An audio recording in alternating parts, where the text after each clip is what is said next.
রোজ ভাত খেতে ইচ্ছা করে না। আর মাঝে মাঝে কিছু সময় আসে, তখন জানি কেন জানি ভাতের প্রতি মনই লাগে না।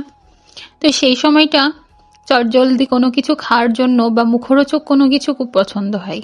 আর মনে যেটা ইচ্ছা জাগে তখন সেটা খেয়ে ফেলাটাই অনেক ভালো। তো সেদিন খাওয়া হয়েছিল পরোটা, গরম গরম পরোটা, তার সাথে ভাজি, তার সাথে কপি, পাতাকপি। এখন এই সিজন না থাকা সত্ত্বেও বাজারে তো সব ধরনের সবজি পাওয়া যায়। তো পাতাকপিটাও এখন অ্যাভেলেবেল। আগে শুধু শীতকালে পাওয়া যেত, এখন তো গরমকালে সবসময় পাওয়া যায়। তবে এখনকার পাতাকপির থেকে শীতের পাতাকপির স্বাদটা ভালো।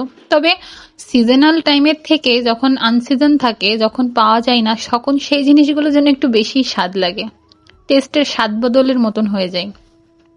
তো গরম গরম পরোটার সাথে বাঁধাকপি সবজিটা এত ভালো লাগছে খেতে। আলু দিয়ে শুকনো ঝাল আর সাথে জিরা ফোড়ন দিয়ে এই তরকারিটা রান্না হয়েছে। এটা কিন্তু ভাজি না, এটা একটু ঘন্ট টাইপের। আর এতে কোনো পেঁয়াজ রসুন নাই, পেঁয়াজ রসুন ছাড়াই বাঁধাকপি রান্না হয়েছে। এই নিরামিষ বাঁধাকপি খুবই টেস্টি লাগে খেতে, আর অন্য সময়ে খেতে যেন আরো বেশি স্বাদ লাগলো। তো গরম গরম পরোটার সাথে বাঁধাকপি তো জমে গিয়েছিলই, সাথে আবার মিষ্টিও নিয়েছি। এই মিষ্টিটাকে তোমাদের কি কি নামে বলে আমি জানি না, আমাদের এখানে বলে ছোট কালো জাম। এত ভালো ছিল মিষ্টিটা।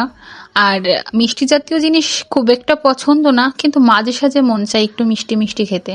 এটা সম্পূর্ণ ভিতরে ছানার যে জিলাপি আছে না, তেমন একটা ভাইব দেয়, তেমন স্বাদ, একদম সফট, মিষ্টিও যথেষ্ট। এই জন্য জাস্ট দুটোই নিচে, এগুলো কিন্তু ছোট ছোট।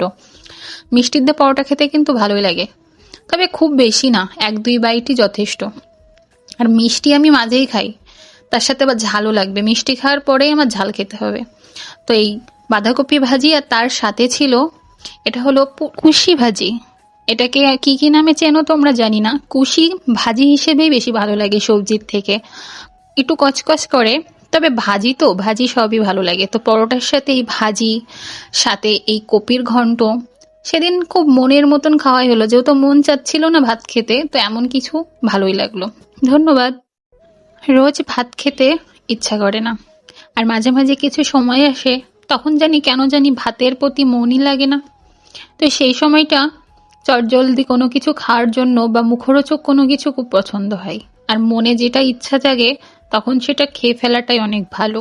তো সেদিন খাওয়া হয়েছিল পরোটা, গরম গরম পরোটা, তার সাথে ভাজি, তার সাথে কপি, পাতাকপি।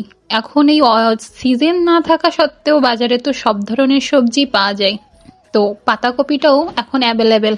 আগে শুধু শীতকালে পাওয়া যেত, এখন তো গরমকালে সবসময় পাওয়া যায়। তবে এখনকার পাতাকপির থেকে শীতের পাতাকপির স্বাদটা ভালো।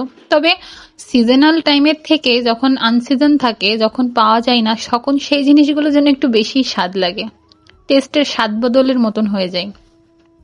তো গরম গরম পরোটার সাথে বাঁধাকপি সবজিটা এত ভালো লাগছে খেতে।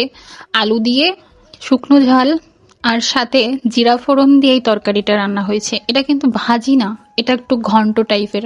আর এতে কোনো পেঁয়াজ রসুন নাই, পেঁয়াজ রসুন ছাড়াই বাঁধাকপি রান্না হয়েছে। এই নিরামিষ বাঁধাকপি খুবই টেস্টি লাগে খেতে, আর অন্য সময়ে খেতে যেন আরো বেশি স্বাদ লাগলো। তো গরম গরম পরোটার সাথে বাঁধাকপি তো জমে গিয়েছিলই, সাথে আবার মিষ্টিও নিয়েছি। এই মিষ্টিটাকে তোমাদের কি কি নামে বলে আমি জানি না, আমাদের এখানে বলে ছোট কালো জাম। এত ভালো ছিল মিষ্টিটা। আর মিষ্টি জাতীয় জিনিস খুব একটা পছন্দ না, কিন্তু মাঝে সাঝে মন চাই একটু মিষ্টি মিষ্টি খেতে। এটা সম্পূর্ণ ভিতরে ছানার যে জিলাপি আছে না, তেমন একটা ভাইব দেয়, তেমন স্বাদ, একদম সফট, মিষ্টিও যথেষ্ট। এই জন্য জাস্ট দুটোই নিচে, এগুলো কিন্তু ছোট ছোট। মিষ্টির দিয়ে পরোটা খেতে কিন্তু ভালোই লাগে, তবে খুব বেশি না, এক দুই বাইটই যথেষ্ট। আর মিষ্টি আমি মাঝেই খাই, তার সাথে আবার ঝালও লাগবে। মিষ্টি খাওয়ার পরেই আমার ঝাল খেতে হবে। তো এই বাঁধাকপি ভাজি, আর তার সাথে ছিল, এটা হলো কুশি ভাজি। এটাকে কি কি নামে চেনো তোমরা জানি না, কুশি ভাজি হিসেবেই বেশি ভালো লাগে সবজির থেকে। একটু কচকচ করে, তবে ভাজি তো ভাজি সবই ভালো লাগে। তো পরোটার সাথে এই ভাজি, সাথে এই কপির ঘন্ট, সেদিন খুব মনের মতন খাওয়াই হলো, যেহেতু মন চাচ্ছিল না ভাত খেতে, তো এমন কিছু ভালোই লাগলো। ধন্যবাদ।